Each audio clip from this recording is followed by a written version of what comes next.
திருப்பூர் மாவட்டம் தாராபுரத்தைச் சேர்ந்த வழக்கறிஞர் முருகானந்தம்.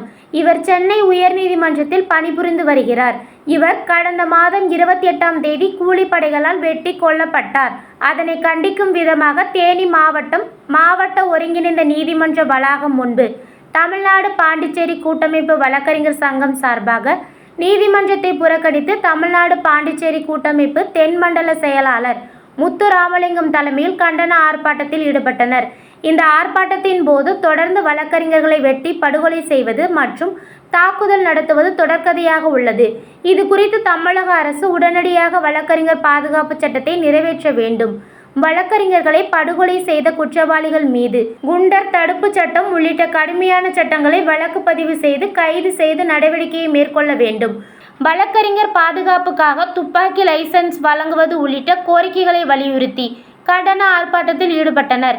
இந்த ஆர்ப்பாட்டத்தில் வழக்கறிஞர் சங்க நிர்வாகிகள், வழக்கறிஞர்கள் ஏராளமானோர் கலந்து கொண்டனர். தமிழகம் முழுவதும் தமிழ்நாடு பாண்டிச்சேரி வழக்கறிஞர் கூட்டமைப்பின் சார்பாக நீதிமன்ற புறக்கணிப்பு ஆர்ப்பாட்டம் நடைபெற்றுக் கொண்டிருக்கிறது.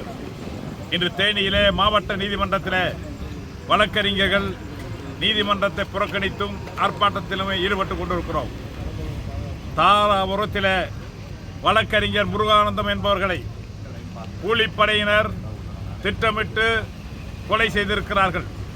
இந்த படுகொலை வன்மையாக கண்டிக்கப்படத்தக்கது. அவர் ஒரு மாற்றுத்திறனாளி. இன்றைக்கு தமிழகம் முழுவதுமே எங்கு பார்த்தாலும் நீதிக்காக மக்களுக்காக வாதாடக்கூடிய வழக்கறிஞர்களை திட்டமிட்டு கொலை செய்கிற கொலை கும்பலை வளர்ந்து வருகிறார்கள். இதனை ஒழிப்பதற்காக தமிழக அரசிடம் தமிழ்நாடு பாண்டிச்சேரி வழக்கறிஞர் கூட்டமைப்பு தொடர்ந்து வழக்கறிஞர்களுக்கு பாதுகாப்பு சட்டத்தை இயற்ற வேண்டும். இல்லை என்றால் எதிரிகளுடைய மீது குண்டாசு தடை சட்டத்தை நிறைவேற்ற வேண்டும் என்ற கோரிக்கையை வலியுறுத்திக் கொண்டு போராடி வருகிறோம்.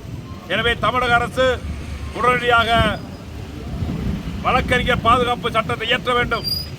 வழக்கறிஞர் முருகானந்தத்தை கொலை செய்த அந்த கூலிப்படை மீது குண்டாஸ் பதிவு செய்ய வேண்டும். அனைத்து எதிரிகளையுமே கைது செய்ய வேண்டும் என்று அன்போடு கேட்டுக்கொள்கிறோம்.